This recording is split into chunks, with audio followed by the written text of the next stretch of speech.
Hello అండి. నమస్తే. Welcome to వంటల హరివిల్లు. సింపుల్‌గా తెలంగాణ స్టైల్‌లో చికెన్ కర్రీని ఏ విధంగా చేసుకోవాలో చూద్దాం రండి. దీనిని బ్యాచిలర్స్ అయినా, కొత్తగా పెళ్ళైన వారైనా కూడా చాలా ఈజీగా చేయొచ్చు. ఇంట్లో ఉండే పదార్థాలతోనే చిక్కని గ్రేవీ వచ్చేలాగా ఈజీగా ఏ విధంగా చేసుకోవాలో చూపిస్తా రండి. ఫస్ట్ టైం చికెన్ కర్రీని వండేవారైనా సరే, నేను చెప్పిన పద్ధతిలో ట్రై చేశారు అంటే ఖచ్చితంగా టేస్టీగా కుదురుతుందండి. రండి మరి ప్రాసెస్ చూద్దాం. స్టవ్ పైన పాన్ పెట్టుకొని 3 టేబుల్ స్పూన్ల ఆయిల్ తీసుకోండి.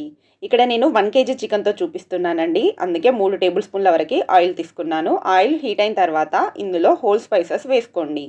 బిర్యానీ ఫ్లవర్, బిర్యానీ లీవ్స్, చెక్క, లవంగాలు, యాలకులు, సాజీరా ఇలా ఉంటే అవి వేసుకోండి. ఏవైనా లేకపోయినా కూడా స్కిప్ చేయొచ్చు. వీటిని ఖచ్చితంగా ఫ్రై చేయండి. ఇవి ఫ్రై అయ్యాక మాత్రమే 2, 3 పచ్చిమిర్చిని చిన్నగా కట్ చేసుకొని వేసుకొని ఫ్రై చేయండి. ఇవి కూడా కాస్త ఫ్రై అయిన తర్వాత 3 పెద్ద ఉల్లిపాయలను సన్నగా తరుక్కొని వీటిని కూడా వేసుకొని ఫ్రై చేయండి. ఉల్లిపాయలు ఖచ్చితంగా ఈ విధంగా బ్రౌన్ కలర్‌కి వచ్చే వరకు ఫ్రై చేయండి. ఒకవేళ మీరు అల్లం వెల్లుల్లి పేస్ట్ వేసిన తర్వాత ఫ్రై అవుతాయిలే అనుకుంటే అవి ఫ్రై అవ్వవండి. గ్రేవీ కూడా చిక్కగా రాదు. ఈ విధంగా ఫ్రై అయిన తర్వాత ఒక గుప్పెడు పుదీనాని చిన్నగా కట్ చేసుకొని వేసుకోండి. ఇందులోనే 1 టీ స్పూన్ పసుపు కూడా వేసుకోండి. అలాగే 2 టీ స్పూన్ల నిండుగా ఫ్రెష్‌గా దంచుకున్న అల్లం వెల్లుల్లి పేస్ట్ కూడా వేసుకోండి. ఈ అల్లం వెల్లుల్లి పేస్ట్, పసుపు ఆయిల్‌లో చక్కగా ఫ్రై అయ్యే వరకు ఫ్రై చేయండి. అల్లం వెల్లుల్లి పేస్ట్ ఈ విధంగా చక్కగా ఫ్రై అయిన తర్వాత ఇందులో 1 కేజీ చికెన్ వేసుకోండి. ఈ చికెన్ని నేను ఆల్రెడీ వాటర్లో శుభ్రంగా వాష్ చేసి పెట్టుకున్నానండి. చికెన్ వేసుకున్న తర్వాత ఒకసారి చక్కగా మిక్స్ చేసుకొని లో ఫ్లేమ్లో పెట్టుకొని మూత పెట్టుకొని చికెన్ని 2-3 నిమిషాల పాటు ఆయిల్లో మగ్గించండి. ఈ విధంగా చికెన్ ఆయిల్లో చక్కగా ఫ్రై అయిన తర్వాత కర్రీకి సరిపడా సాల్ట్ని ఇప్పుడే వేసుకోండి. అలాగే 4 టీ స్పూన్ల కారం కూడా వేస్తున్నాను నేను. ఈ కారం 1 కేజీ చికెన్‌కి కరెక్ట్‌గా సరిపోతుందండి. 4 టీ స్పూన్స్ కారం వేసిన తర్వాత ఉప్పు, కారం ఒకసారి చక్కగా మిక్స్ చేసుకొని ఈ ఉప్పు, కారం మొత్తం ముక్కలకి పట్టే వరకు ఆయిల్లోనే ఫ్రై చేయాలండి. 2-3 నిమిషాల పాటు మూత పెట్టుకొని మగ్గిస్తూ ఉండండి. ఈ విధంగా మధ్య మధ్యలో కలుపుకుంటూ అడుగంటకుండా చూసుకుంటూ చికెన్ని మొత్తం ఈ విధంగా ఆయిల్ పైకి తేలే వరకు ఫ్రై చేయండి.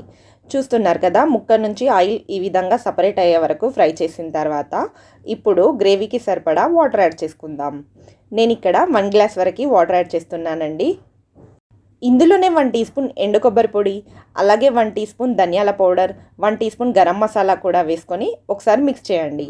గ్రేవీ సరిపోతుందో లేదో చూసుకొని నేను ఇక్కడ గ్రేవీ మరిగిన తర్వాత దగ్గరకు వస్తుంది కదా అండి, అందుకోసం మరి కాస్త వాటర్ యాడ్ చేసుకున్నాను. ఇప్పుడు మూత పెట్టుకొని మీడియం ఫ్లేమ్లో పెట్టుకొని ముక్కలు మొత్తం ఉడికే వరకు మీడియం ఫ్లేమ్లోనే ఉడికిస్తూ ఉండండి. 10-15 నిమిషాల పాటు ఈ విధంగా కలుపుకుంటూ ఉడికిస్తూ మరిగిస్తూ ఉండండి. ఈ విధంగా ముక్కలు మొత్తం ఉడికిపోయాయి అంటే మన కర్రీ రెడీ అయిపోయినట్టే అండి. చివరగా కాస్త కొత్తిమీర కూడా వేసుకొని మరొకసారి మిక్స్ చేసుకొని ఇక స్టవ్ ఆఫ్ చేసుకోవచ్చు. అంతే అండి. చాలా సింపుల్గా చికెన్ కర్రీని ఈ విధంగా మీరు కూడా ఒకసారి ఖచ్చితంగా ట్రై చేయండి. చాలా చాలా బాగుంటుంది. ఇది ప్లెయిన్ రైస్లోకైనా, బగారా రైస్లోకైనా, చపాతీ, పరాటా, పుల్కా ఎందులోకైనా కూడా చాలా చాలా బాగుంటుందండి. మీరు కూడా ఖచ్చితంగా ట్రై చేయండి. ఎలా వచ్చిందో కామెంట్ చేయండి.